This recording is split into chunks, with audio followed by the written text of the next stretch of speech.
The criminal justice system is a cold, cold mistress. No one ever wants to find themselves on the wrong side of it, or the right side even.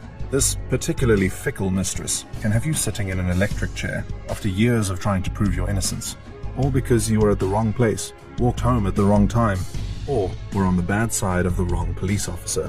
In the United States alone, more than 2,550 people have found themselves on death row since 1973, many of whom have been sentenced to death, some of whom were and still are innocent.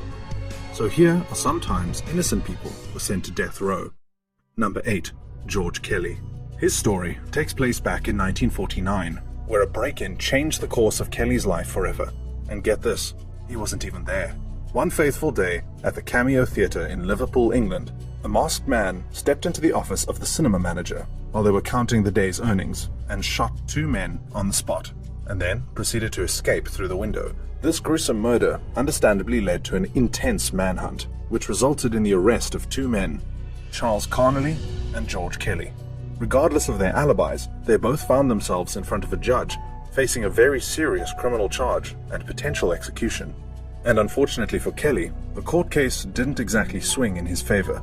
Not only were most of the people that were brought to testify against Kelly career criminals, happy to throw him under the bus, there was also zero physical evidence linking Kelly to the scene of the crime. And most insane of all, the testimony of the guy who was actually there at the scene, Donald Johnson, who witnessed the incident firsthand, well, he was never presented in court, and his role in the shooting was swept under the rug. All that coupled with a presiding judge who seemed very chummy with the prosecution and showing clear bias for their side. It almost seemed like an elaborate plan to set up poor old Kelly. Unfortunately, it wasn't until 2003, 53 years after being executed, that George Kelly was exonerated and given a proper burial. Number 7. Mahmoud Matan.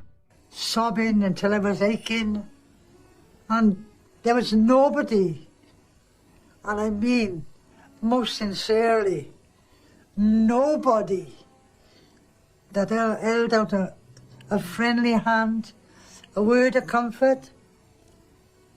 Never mind about me, but towards the children. Like many cases of wrongful execution, the case of Mahmoud Matan was drenched in racism and racial profiling. He was born in British Somaliland in 1923. Having worked at sea for a while, he made the decision to move to Wales, which in hindsight was probably a terrible idea. Being a black man married to a Welsh woman back then didn't exactly win him too many brownie points with the neighbors. Racialized community bullying, however, was soon to be the least of his problems. When a local business owner was robbed and killed in 1962, the police went on a manhunt, eventually decided that it's too much work, and somehow identified Matan as the culprit. He was convicted by an all-white jury based on contradictory testimony and an eyewitness report from a 12-year-old child. It certainly didn't help that Matan had difficulties speaking the language and had a defense lawyer who referred to him as a semi-civilized savage, all of which tragically ended up with his execution just 2 months after his conviction.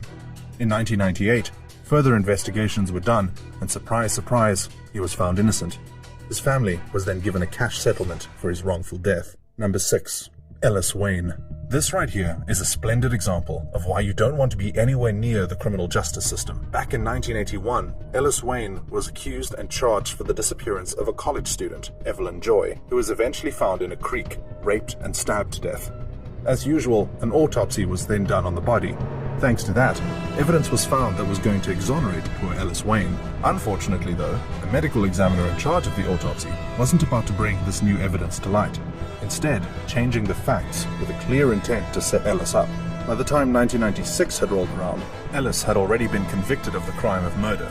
His attorneys did manage to find some evidence that had been clearly showing Ellis was innocent. But the court, in a spectacular display, decided for convoluted legal reasons that despite the evidence pointing to his innocence, his appeal would not be entertained, and instead went forward with his execution in November of 1996. Number 5. Reuben Cantu. Sometimes, the justice system is more interested in prosecuting some rando for a crime and sentencing them to their death than prosecuting actual criminals, willingly throwing a perfectly innocent civilian not just under the bus, but straight onto the electric chair. Reuben Cantu was a young man living in Texas back in 1966. By the time he was 17, he was charged for the shooting of a man in San Antonio. The key witness of the case was Juan Moreno, who had been injured in the incident and had testified against Cantu, identifying him as the killer after failing to do so twice in the past. Seems like a pretty cut and dry case, right? Well, not exactly. It turns out Ruben Cantu was involved in another incident, this time relating to the injury of a plainclothes policeman in a bar, which unfortunately for Ruben Cantu put him on the wrong side of the police. Juan Moreno eventually identified Ruben Cantu as the shooter, but later recanted his statement a decade after Ruben had been executed, saying the police pressured him into identifying Cantu because Cantu had hurt another police officer. Cantu was killed by lethal injection, becoming the 5th juvenile offender to be executed by Texas. His final request was for a piece of bubblegum, which was denied. When asked if he had a last statement, he simply said, "No, sir." Number 4. Nathaniel Woods. It's a fact no one disputes. Alabama is about to execute 44-year-old Nathaniel Woods for the murders of 3 police officers he did not kill. In a more recent case, we have another story of the police helping put another innocent person to death. Unlike most of the people on this list, Nathaniel Woods was, no doubt, a criminal. During an incident in a crack house, Woods had surrendered to 3 police officers during a raid, after which Kenny Spencer burst into the room and shot 3 police officers. Nathaniel was offered a plea deal of 20 to 25 years for being an accomplice, despite the fact that the only thing he was guilty of was being in the wrong place at the wrong time. Woods turned down the plea, so the police went ahead and did what anyone would do in the pursuit of justice. They charged him with capital murder. And oh boy, they weren't done yet. Nathaniel's girlfriend was then threatened with parole violations and was brought in to testify against him, whilst his own lawyers were not allowed to present proof of police harassment and misconduct. He was found guilty of murdering 3 police officers, presumably with his mind powers, seeing as how he never pulled a single trigger, and was executed in 2020. Number 3. Dominique Ray. The case of Dominique Ray got quite a bit of national attention, frankly because of how crazy it is, and I mean that literally. Turns out, he was executed based on the statements of a man from a mental asylum after being charged with the rape and murder of Tiffany Harville in Alabama. Getting a murder charge to stick isn't nearly as easy as you think, especially when you can't find the smoking gun. Sometimes you just take what you can, I guess. This time, it was Marcus Auden, a man who suffers from schizophrenia and auditory hallucinations. Auden first confessed that he was the culprit, then changed his mind and decided Ray did it instead. No physical evidence necessary. What even is due process anyway? By February 1998, Ray's defense sought to have Auden checked by a neuropsychologist, but this was objected to by the prosecutor, who claimed that Auden had no mental impairment and there was no question about his mental ability. Must have been a very bloodthirsty prosecutor, I think. Records from Alabama's Department of Corrections, which showed Auden's mental state dating back to 1994, were concealed from Ray's lawyers. Dominique Ray was eventually sentenced to death in September 1999.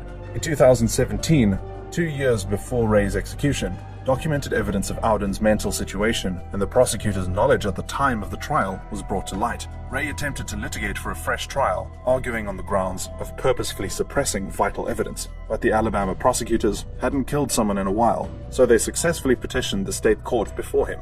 The court unfortunately dismissed both his claims of due process and prosecutorial misconduct and put him to death in February of 2019. Number 2. Joe Arady. Here we have the second most tragic case on the list. The story of Joe Arady, a man born in 1915 who had a developmental disorder, leaving him with a mental IQ of 46, similar to a 6-year-old, and serious mental difficulties regardless of his physical age. On the evening of August 15th, 1936, in the city of Pueblo, a 15-year-old girl named Dorothy Drain was raped and murdered in her home, and her little sister suffered a blow to the head. Frank Aguilar, who was formerly in the employ of Dorothy's father, was caught and identified as the killer, having all evidence point to him. He was executed for his crimes. So what does this have to do with Joe Arady, you ask? Well, honestly, I wish you hadn't. Due to a series of unfortunate incidents, Arady had found himself in police custody in the city of Cheyenne after escaping a mental institute. Unfortunately for Arady, his luck was about to run out.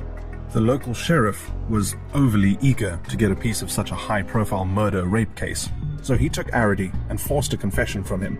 Turns out, it wasn't very hard to get a man with a mental age of 6 years old to admit being cohorts with Frank Aguilar. On January 6, 1939, Arity, completely unaware of his impending death, had his last meal of ice cream and was subsequently executed in the gas chamber. He was later pardoned in the year 2011 with the aim to clear his good name.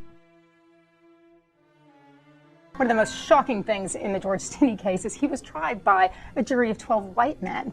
That certainly is not a jury of his peers. That's certainly not a cross-section of Clarendon County at the time, which was half African-American, half white. And here we have an all-white jury with his family not being allowed into the courtroom. The case that sits at the top of this terrible pile is none other than the case of 14-year-old George Stinney, a young boy who was charged with the killing of 2 girls and dumping their bodies back in the year of 1944. To get a clearer perspective, Stinney was a 90-pound, 5'2" teenager, and there was no evidence of him even being anywhere near the scene of the crime. So how could he possibly have been charged with such a serious capital offense? Well, and you might have noticed a pattern so far, the police did it. Specifically, 3 police officers said he did it. No confession, no evidence, nothing. If you hadn't already noticed, this prosecution was a teensy bit racially motivated. George's family was then threatened to leave the city or they would be lynched, and it took an all-white jury all of 10 minutes to decide that little George Stinney was to be executed. While in prison, George asked his cellmate, "Why would they kill me for something I didn't do?" The next day, he was marched to an electric chair designed for adults. A Bible was used to prop him up on his seat, and he was executed. 70 years later, in December of 2014, Judge Carmen Mullen ruled that he had not received a fair trial. He was not effectively defended, and his Sixth Amendment right had been violated. She also found that the execution of a 14-year-old juvenile completely violated the Constitution's ban on cruel and unusual punishment, to which I have to agree. What would you do if you ever found yourself on death row? Fight it tooth and nail, or leave poignant last words for the world to remember you by? If you pick the latter, you should click on the video on the screen